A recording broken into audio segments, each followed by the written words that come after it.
استعمال الجوارح، جوارح کا استعمال. وَلِلَّهِ فِي كُلِّ جَارِحَةٍ مِّن جَوَارِحِ الْعَبْدِ عُبُودِيَّةٌ تَخُصُّ، اور اللہ کی خاطر، اللہ کے لیے ہر عضو میں، بندے کے اعضاء میں سے ایک عبادت ہے جو اسی کے ساتھ خاص ہے. یعنی ہمارے جسم کے ہر عضو کی ایک عبادت ہے جو اس کو کرنا ہے. وَطَاعَةٌ مَطْلُوبَةٌ مِّنْهَا، اور ایک مطلوب اطاعت ہے اس سے. خُلِقَتْ لِأَجْلِهَا وَهُيِّئَتْ لَهَا، جس کی خاطر وہ پیدا کیا گیا اور اسے تیار کیا گیا. وَالنَّاسُ بَعْدَ ذَلِكَ ثَلَاثَةُ أَقْسَامٍ، اور لوگ اس کے بعد 3 قسموں میں بٹ جاتے ہیں. احدها، نمبر 1، من استعمل تلک الجوارح، جس نے استعمال کیا ان اعضاء کو فیما خلقت لہ، ان کاموں میں جن کے لیے وہ پیدا کیے گئے. وہ ارید منہا، اور ان سے وہ چاہا گیا. فہذا هو الذی تاجر اللہ باربح التجارہ، تو یہ وہ شخص ہے جس نے اللہ سے سب سے نفع مند تجارت کی. وباع نفسہ للہ باربح البیع، اور اس نے اپنے نفس کو اللہ کے لیے بیچ ڈالا سب سے زیادہ پروفیٹیبل بیع کے ساتھ، تجارت کے ساتھ. والصلاۃ وضعت لاستعمال الجوارح جمیعها فی العبودیۃ، اور نماز جو ہے اس میں استعمال کیے جاتے ہیں، رکھے جاتے ہیں تمام جوارح، سارے کے سارے عبودیت میں. یعنی نماز میں سارے اعضاء، اندر کے بھی باہر کے بھی عبادت کر رہے ہوتے ہیں. تبعا لقیام القلب بها، پیروی کرتے ہوئے دل کے قیام کی اس کے ساتھ. یعنی تمام اعضاء دل کے تابع ہو کر عبودیت میں استعمال ہو جاتے ہیں، کیونکہ ارادہ نماز کی طرف ہوا تو پھر باقی اعضاء نے کہا ٹھیک ہے ہم پڑھتے ہیں. والثانی، دوسری قسم کے لوگ وہ ہیں من استعملها فیما لم تخلق له، جو اپنے اعضاء کو ان کاموں میں استعمال کرتے ہیں جن کے لیے وہ پیدا نہیں کیے گئے. ولم یخلق لها، اور وہ ان کے لیے پیدا نہیں کیا گیا. فهذا هو الذي خاب سعيه وخسرت تجارته، تو یہ ہے وہ شخص جس کی کوشش نامراد ہوئی اور اس کی تجارت نے خسارہ پایا. وفاتہ رضا ربہ عنہ، اور اس سے رب کی رضا فوت ہو گئی. وجزیل ثوابہ، اور اس کا بہت بڑا ثواب بھی. وحصل علی سخطہ، اور اس نے اس کے غصے کو حاصل کیا. وعلیم عقابہ، اور دردناک عذاب کو. یعنی اس سے اس کے رب کی رضا اور بھاری ثواب بھی چلا گیا، اور اس نے اللہ کی ناراضگی اور دردناک عذاب کو حاصل کر لیا. والثالث، تیسرا وہ ہے بیکار انسان، من عطل جوارحہ، جس نے اپنے اعضاء کو بیکار کر رکھا ہے، کوئی کام نہیں لیتا اس سے. واماتہا، اور اس کو مار دیا ہے بالبطالۃ، بیکاری کے ساتھ، سستی. فہذا ایضا خاسر، یہ بھی بڑا نقصان اٹھانے والا ہے. اعظم خسارۃ، سب سے بڑا خسارہ. فإن العبد خلق للعبادۃ والطاعۃ لا للبطالۃ، کیونکہ انسان عبادت اور اطاعت کے لیے پیدا کیا گیا ہے، بیکاری کے لیے نہیں بنایا گیا. وأبغض الخلق إلى الله تعالی البطال، اللہ کے نزدیک سب سے زیادہ مبغوض مخلوق بیکار مخلوق ہے. استغفر اللہ.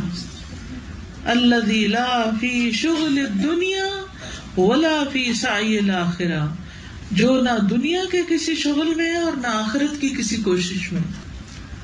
فہذا کل علی الدنیا والدین، تو یہ شخص دین اور دنیا کے لیے ایک بوجھ ہے. استغفر اللہ. پہلا کون ہے جس نے کیا کیا؟ اپنے اعضاء کو ان کاموں میں لگایا جن کے لیے اللہ نے ان کو پیدا کیا، اور وہ اپنے دل کی پیروی کرتے ہوئے صحیح کام کرتے ہیں. دوسرے وہ لوگ ہیں کہ جنہوں نے اپنے اعضاء کو ان کاموں میں لگا دیا جن کے لیے وہ پیدا نہیں کیے گئے. تو یہ عذاب کے مستحق ٹھہرے. تیسرے وہ لوگ ہیں جنہوں نے نہ اچھے کاموں میں لگایا نہ برے کاموں میں لگایا، بیکار کے بیکار، تو یہ سب سے زیادہ نقصان اٹھانے والے ہیں. استغفر اللہ. مصروفیت کتنی بڑی نعمت ہے، اور اچھی مصروفیت اور بھی بڑی نعمت. مبغوض جس سے بغض کیا جاتا ہے، بغض اور کینہ ہوتا ہے نا، گرج. تو یاد رکھیے کہ انسانی اعضاء کا استعمال درست ہونا اور ہمارے جسم کا اور بدن کا صحیح کاموں میں لگنا بے حد ضروری ہے. انسانی اعضاء کا درست استعمال کب ہوتا ہے؟ جب انسان ان کو اللہ کی امانت سمجھتا ہے. یہ اعضاء نعمت ہیں. سورۃ النحل میں آتا ہے واللہ اخرجکم من بطون امہاتکم لا تعلمون شیئا وجعل لکم السمع والابصار والافئدہ لعلکم تشکرون. اور اللہ نے تمہیں تمہاری ماؤں کے پیٹوں سے اس حال میں نکالا کہ تم کچھ نہ جانتے تھے. اس نے تمہارے لیے کان اور آنکھیں اور دل بنا دیے تاکہ تم شکر ادا کرو. تو یہ سب کچھ ہمیں کیوں ملا ہے؟ تاکہ شکر ادا کریں. سورۃ المؤمنون میں آتا ہے وَهُوَ الَّذِي أَنشَأَ لَكُمُ السَّمْعَ وَالْأَبْصَارَ وَالْأَفْئِدَةَ قَلِيلًا مَا تَشْكُرُونَ. وہی ہے جس نے تمہارے لیے کان اور آنکھیں اور دل بنائے، تم بہت کم شکر ادا کرتے ہو. یہ اللہ کا شکوہ ہے بندوں سے. پھر ان اعضاء کے بارے میں سوال بھی ہوگا. ان السمع والبصر والفؤاد کل اولئک کان عنہ مسئولا. بے شک کان اور آنکھ اور دل، ان میں سے ہر ایک کے متعلق سوال کیا جائے گا. رسول اللہ صلی اللہ علیہ وسلم نے فرمایا قیامت کے دن بندے کا سب سے پہلا حساب یہ ہوگا کہ اسے کہا جائے گا کیا میں نے تیرے جسم کو تیرے لیے درست نہیں کیا تھا؟ کیا میں نے تجھے ٹھنڈے پانی سے سیراب نہیں کیا تھا؟ رسول اللہ صلی اللہ علیہ وسلم نے فرمایا قیامت کے دن کسی شخص کے دونوں قدم اس وقت تک ہٹ نہ سکیں گے جب تک اس سے اس کی عمر کے بارے میں سوال نہ کیا جائے کہ کس چیز میں عمر لگائی، اس کے علم کے بارے میں کہ کتنا عمل کیا، اس کے مال کے بارے میں کہاں سے کمایا، کہاں خرچ کیا، اور اس کے جسم کے بارے میں سوال کیا جائے گا کہ اس نے اپنے جسم کو کس چیز میں گھلایا، کہاں کھپا دیا تھا اپنے آپ کو، کیا کام کرتے رہے سارا وقت. لیکن اس کے برعکس جو لوگ اللہ کی اطاعت میں اپنے کان لگاتے ہیں، آنکھ لگاتے ہیں، یعنی نیکی کے کاموں میں اپنے آپ کو مصروف رکھتے ہیں، تو اللہ تعالیٰ ایسے بندوں سے محبت کرتے ہیں. اور جب اللہ تعالیٰ ان سے محبت کرتے ہیں تو وہ ان کا کان بن جاتے ہیں جن سے وہ سنتے ہیں، ان کی آنکھ بن جاتے ہیں جن سے وہ دیکھتے ہیں، ان کا ہاتھ بن جاتے ہیں جن سے وہ پکڑتے ہیں، ان کا پاؤں بن جاتے ہیں جن سے وہ چلتے ہیں. اور اگر وہ اللہ سے سوال کریں تو اللہ تعالیٰ ان کو عطا کرتے ہیں، اور اگر پناہ طلب کریں تو اللہ تعالیٰ ان کو پناہ دیتے ہیں. تو اس سے کیا پتہ چلتا ہے کہ اطاعت کرتے ہوئے انسان پھر اللہ کا اتنا محبوب ہو جاتا ہے کہ اس کے ہاتھ پاؤں سے صرف نیکی کے کام ہی اللہ تعالیٰ لے رہا ہوتا ہے. اور اگر کوئی اعضاء سے فائدہ نہ اٹھائے تو مہر لگ جاتی. ختم اللہ علی قلوبہم وعلی سمعہم وعلی ابصارہم غشاوۃ ولہم عذاب عظیم. کیوں یہ اتنا بڑا عذاب دیا جائے گا ان کو؟ کیونکہ انہوں نے ان سے صحیح کام نہیں لیا. پھر اعضاء کو نافرمانی میں لگانے کا انجام کیا ہے؟ قیامت کے دن انسان کی زبانیں، ہاتھ اور ان کے پاؤں اس کے خلاف گواہی دیں گے. یوم تشہد علیہم السنتہم وایدیہم وارجلہم بما کانوا یعملون. تو بیسیکلی ہمیں کیا کرنا ہے؟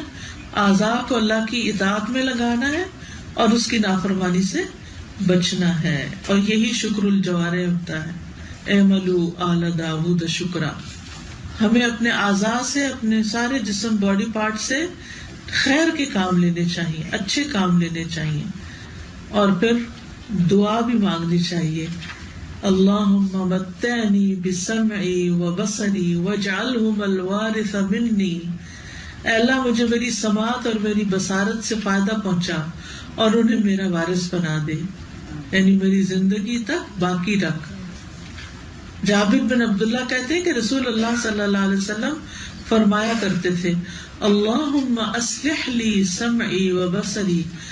وَاجْعَلْهُمَ الْوَارِثَيْنِ مِنِّي، ایک میں سنگولر آتا ہے، ایک میں پلورل آتا ہے. اے اللہ میری سماعت اور میری بصارت کو میرے لیے بہتر بنا دے اور دونوں کو میرا وارث بنا دے، یعنی میری موت کے بعد تک باقی رکھ. تو اس سے یہ پتہ چلتا ہے کہ انسان کو اپنے اعضاء سے بھی اللہ کا شکر ادا کرنا چاہیے اور اعضاء کو نیک کاموں میں لگا دینا چاہیے. مہمل کا مطلب ہوتا ہے فضول، بیکار، یعنی جس گیا گزرا کہتے ہیں نا، بے معنی، میننگ لیس، یوز لیس. وعلیکم السلام. سوچ رہی تھی جو بھی سارے دن کی ابھی کیفیت کا ذکر ہو رہا ہے، تو اس میں میں یہی سوچ رہی تھی کہ ہم اپنی زندگی کے، اپنے جسم، اپنے جوارے کے مالک خود ہیں، رائٹ؟ جیسے ہماری گاڑی ہوتی ہے تو اس کے ڈرائیور ہم ہوتے ہیں، ہم اپنی گاڑی لے کے چلتے ہیں. اسی طرح ایک جگہ میں سن رہی تھی تو اس میں تھا کہ ہمارے ایچ اور ایوری تھاٹ کا ہماری باڈی کے سیلس پہ اثر پڑتا ہے، اور ہمارے جب تھاٹ کا اثر پڑتا ہے تو وہی تھاٹس کیا ہوتے ہیں کہ وہ ہمارے ورڈس بنتے ہیں، اور وہی ورڈس پھر ہمارے ایکشنز بنتے ہیں. تو آپ دیکھیے کہ ہم اتنی بری چیزیں سوچتے ہیں دن رات، اگر تو پھر کیا ہوتا ہے کہ آپ دیکھیے بعض لوگوں کے چہرے سے پتہ چل جاتا ہے، حالانکہ ہم ان سے کافی عرصے کے بعد ملتے ہیں، کہ وہ ڈپریس ہیں یا وہ پریشان ہیں، رائٹ؟ ہم نے ابھی ان سے بات بھی نہیں کی ہوتی، ان کا مسئلہ بھی نہیں پوچھا ہوتا، لیکن ان کے چہرے سے ہمیں پتہ چل جاتا ہے، یعنی ان کی سوچ ان کے چہرے پر، باڈی پر اثر انداز ہو چکی ہوتی ہے. آپ کے اثر ہو رہا ہے، وہ پیئر ہو کر آ رہا ہے. پھر اسی طرح جب ہم بولتے ہیں اپنے ورڈس تو کیا ہوتا ہے کہ وہ گند اور جو وہ سوچوں کا ہمارے اندر ہوتا ہے، نیگیٹو سوچے، تو اس کی پھر کیا ہوتا ہے، اس کا اثر ہمارے ارد گرد کے لوگوں پہ پڑتا ہے. ہم جیسے مائیں ہیں تو ہم اپنے بچوں کو دیکھیں، ہم جب غصے میں ہوتے ہیں یا ہمارا موڈ خراب ہوتا ہے تو کیا ہوتا ہے، اس کا اثر لامحالہ ہمارے گھر کی زندگی پہ پڑتا ہے، ہمارے بچوں پہ بھی پڑتا ہے. تو میں یہی سوچ رہی تھی کہ جب اللہ سبحانہ تعالیٰ 5 وقت ہمیں نمازوں کے لیے بلاتے ہیں تو کیا ہوتا ہے کہ وہ ہماری باڈی کا ریلیکسیشن ٹائم ہوتا ہے، ریلیکس کرتی ہے ہماری باڈی. وہ ان سوچوں سے اگر ہم انسان اپنے آپ کو نکالتا ہے تو کیا ہوتا ہے، وہ ایک ڈفرینٹ جگہ پہ چلا جاتا ہے، ڈفرینٹ فیس میں آ جاتا ہے، وہ ڈفرینٹ سوچ رہا ہوتا ہے، ڈفرینٹ اب وہ ورڈ پڑھ رہا ہے اللہ سبحانہ تعالیٰ کے سامنے، کہ جسمانی بھی اور روحانی بھی اور ذہنی بھی. اب ہم ایک ڈفرینٹ چیز کر رہے ہیں تو اس سے کیا ہوتا ہے کہ ہمارے باڈی سیل بھی ریلیکس کرتے ہیں، ہمارے اوپر جسمانی اور ذہنی، روحانی ہر طرح سے اچھا افیکٹ پڑ رہا ہوتا ہے. اور ظاہر ہے 5 وقت میں ہوتا ہے تو ظاہر ہے کہ وہ ٹائم جو اس میں آتا ہے نا، جیسے ایک نماز سے دوسری نماز کے درمیان جو گناہ ہوتے ہیں وہ اللہ سبحانہ تعالیٰ معاف کر دیتے ہیں. پھر وضو کے درمیان کے جو ہوتے ہیں وہ گناہ دھلتے ہیں. تو یہ سارا ایک پورا چین کی طرح چل رہا ہوتا ہے ہماری باڈی کے اندر. لاسٹ ایئر جب آپ نے یہ صلاح کروایا نا تو نماز تم پہلے بھی پڑھ ہی رہی تھی، لیکن یہ ہے کہ نماز میں اس طرح سے جیسے اللہ تعالیٰ کی قرب نہیں بن رہا تھا یا محبت اس طرح سے نہیں تھی. میں نے اب اس رمضان میں مطلب جو فوکس دعا اپنی مانگی ہے وہ یہی مانگی تھی کہ اللہم کبھی مسد لسانی میں دعا اور ربی جلدی مقیمہ صلاتی، یہ میری کانفیڈنس بیس پہ دعا مانگی ہے. تو مجھے یہ لگتا ہے کہ جس طرح ہمارے بھی پوچھا کہ ریمائنڈرز کس طرح ملے ہمیں، تو میں نے دیکھا ہے کہ آپ جتنی شدت سے دعا مانگتے ہیں نا، جس سے اللہ تعالیٰ کے پیچھے پڑ جانا کہ مجھے یہ چیز چاہیے، ایونچولی آپ کی خود بخود سے نا اصلاح ہونے لگ جاتی ہے، آپ کی عبادت امپروو ہونے لگ جاتی ہے، اور ٹو بی ویری آنسٹ کہ آپ کو ریمائنڈر ملنے لگ جاتا ہے. بالکل. تو اب مجھے نماز میں اپنے میں یہ لگتا ہے کہ نماز میں ٹھہراؤ آ گیا ہے، اور وہ بھی یہ مجھے لگتا ہے کہ دعاؤں کی وجہ سے. بالکل، یہ بہت عمدہ ٹپ ہے کہ آپ کثرت سے دعا مانگیں کہ اللہ مجھے نماز کی محبت دے دے، نماز کا شوق دے دے. والشوق الی لقائک. ویسے تو آخرت کے لیے مانگتے ہیں لیکن نماز اللہ سے ملاقات ہے تو انشاءاللہ اس سے بہت فرق پڑے گا. اس کا میں نے خود بھی تجربہ کیا. This chapter made me think about something really sad. The author talks about how there are different types of bodies, human bodies. One that is doing the istimal of the body to do Allah's obedience, and the other which is doing wasteful actions, and the third which is absolutely lazy, does nothing with its time, no energy for dunya or the akhirah. And I was thinking about how when we are teaching our kids, and I have some experience teaching elementary kids and high school kids, the mindset that we're creating for them is that your body is very complex, you need to change your body, and kids are constantly unhappy, whether you're kids or you're teenagers, sometimes even adults now, if you're going from that same school system. They're so unhappy with their bodies that when they're looking at themselves, they're thinking about, میرے اندر یہ خرابی ہے, مجھے یہ change کرنا ہے, مجھے یہ ٹرانسفارم کرنا ہے, ڈائٹ کے تھرو, سرجری کے تھرو, یہ whatever.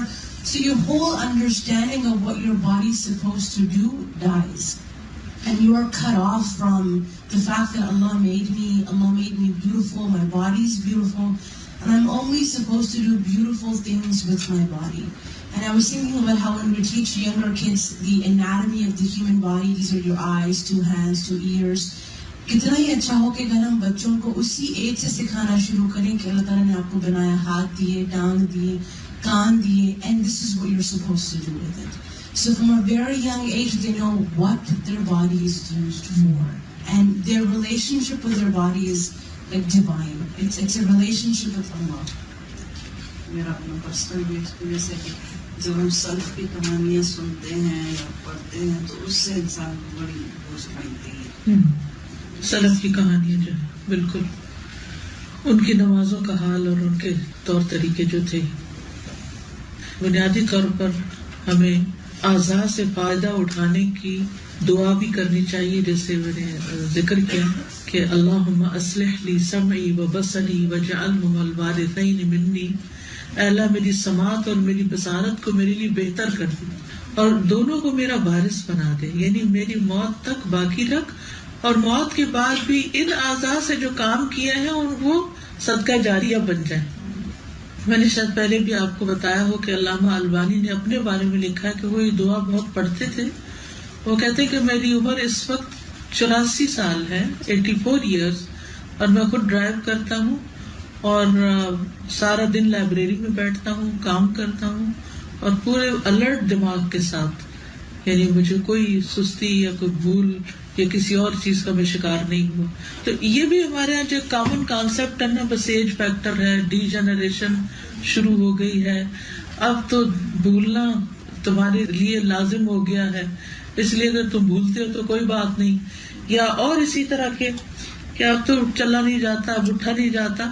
ٹھیک ہے, فرق پڑتا ہے, جوانی والی طاقت نہیں ہوتی, لیکن ایک ایمانی انرجی بھی تو ہوتی ہے نا.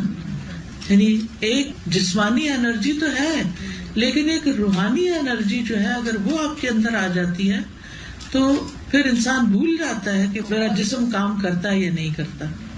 تو اس لیے اپنی صحت اور اپنی جسمانی قوت کی دعائیں بھی کرتے رہنا چاہیے کہ اللہ ان کو قوت بھی دے اور ٹھیک کاموں میں لگا. آپ دیکھیں کہ پروڈکٹیو لائف گزارنے کے لیے 3 چیزیں بہت ضروری ہوتی ہیں, ایک ٹائم, ایک انرجی اور فوکس. فوکس کس چیز سے آتا ہے کہ ون سنگل مقصد of my life is that Allah has created me for his عبادت. اور عبادت صرف نماز نہیں ہے, صرف روزہ نہیں ہے, ساری اطاعت جو ہے وہ عبادت شمار ہوتی ہے اگر ہم ہر کام کو اللہ کی مرضی کے مطابق کریں. حقوق اللہ اور حقوق العباد کی ادائیگی کو اللہ کی مرضی کے مطابق کریں. ٹھیک ہے, تو اب اس پر آپ کا فوکس ہو کہ میں نے ہر چیز اللہ کی پسند کے مطابق کرنی. پھر آپ کے پاس اچھے کام کرنے کے لیے ٹائم بھی ہونا چاہیے. وہ ٹائم کہاں سے آئے گا؟ جب آپ اپنے آپ کو بیکار مصروفیات سے نکالیں گے اور ریپلیس کریں گے اپنے فضول اور بیکار کاموں کو اچھے کاموں کے ساتھ. پھر تیسری چیز ہے انرجی. یہ جسمانی بھی چاہیے, اس کے لیے آپ کو ایکسرسائز بھی چاہیے, اور اس کے لیے آپ کو ڈائٹ کنٹرول بھی چاہیے, اور اس کے لیے آپ کو روحانی انرجی بھی چاہیے. اور وہ روحانی انرجی جو ہے وہ نماز سے ملتی ہے, انسان کو ذکر سے ملتی ہے, صحبت صالح سے ملتی ہے. آپ نے دیکھا نہیں کہ کچھ لوگوں کے پاس آپ بیٹھ کے اٹھے تو آپ دوڑنے لگتے ہیں, آپ کو لگتا ہے کہ آپ کچھ کرنے کے قابل ہو گئے, اور کچھ لوگ آپ کو ڈرین کر دیتے, یعنی منفی باتیں کر کر کے اپنے بارے میں اور خوفناک کہانیاں سنا سنا کے آپ کو بالکل بیکار کر دیتے. تو ایسے لوگوں کو اوائڈ کرنا چاہیے زندگی میں. ان لوگوں کی مجلس ضرور اختیار کریں کہ جن کے پاس بیٹھ کے آپ کو خوشی حاصل ہوتی ہے، یہ آپ سمجھیں کہ آپ انویسٹ کر رہے ہیں اپنے آپ میں. یعنی بعض اوقات ہم لگتا ہے کہ اچھا وہ جائیں، یہ کلاس اٹینڈ کریں یا اس سے ملنے کے لیے جائیں. نہیں، اس کو کہیں یہ میرا ٹائم ہے اور مجھے یہ چاہیے. ہو سکتا ہے آپ کے گھر والے کہ ویکینڈ پہ جانے کی کیا ضرورت ہے، لیکن یہ ساری باتیں پڑھ کر ایک خاص قسم کی انرجی تو ملی ہے کہ ہم کچھ تو کر سکتے ہیں. اور اگر کوئی بہت بڑے بڑے کام نہیں تو جو کر رہے ہیں ان کو تو ٹھیک کر سکتے ہیں. ہاں بالکل آرگینک ملی ہے، بالکل پیور عربی میں ساتھ ملی ہے. تو اب جو بھی کوئی روکے آپ کو، جو بھی کوئی ادھر ادھر کی نصیحتیں کرے کہ یہ تمہارا دن ہے، تم انجوائے کرو، ریسٹ کرو، سو جاؤ، فلاں کرو فلاں کرو، ٹھیک ہے سارا دن پڑا ہے. ابھی اس کے بعد بھی آپ دیکھیں، ابھی 1 بجے 9 بجے سورج غروب ہوگا، کتنے گھنٹے باقی ہیں؟ 8 گھنٹے باقی ہیں ابھی دن کے. تو 8 گھنٹے کم ہے بہت کچھ کرنے کے لیے. تو اگر 2-3 گھنٹے ہم نے اس کام میں لگا ہی لیے تو کیا آفت ٹوٹ پڑی. وہی بات جو ملا اس پہ نہیں دھیان، اور لوگوں کی منفی باتیں ریزونیٹ کرتی رہتی ہیں اور ہم اپنی زندگی ضائع کرتے رہتے ہیں. چلیے ٹھیک ہے، جزاکم اللہ خیرا کثیرا. السلام علیکم ورحمۃ اللہ وبرکاتہ.